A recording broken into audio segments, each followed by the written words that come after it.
Fish sauce seems simple, but for people with celiac disease, it's not always safe. Traditionally, fish sauce is made from just fish and salt. In that form, it may be naturally gluten-free.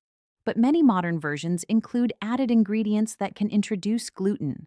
These can include wheat, hydrolyzed wheat protein, barley, or soy sauce made with wheat. Even flavorings or colorings can sometimes hide gluten sources. That's why the name fish sauce doesn't guarantee safety. The ingredient label does. Hydrolyzed wheat protein is especially important to watch. Even though it sounds processed, it still comes from wheat and may not be safe unless clearly labeled gluten-free.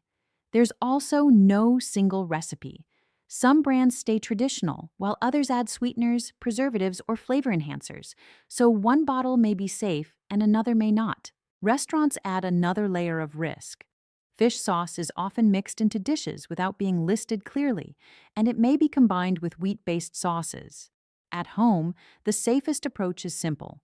Find a trusted brand and stick with it.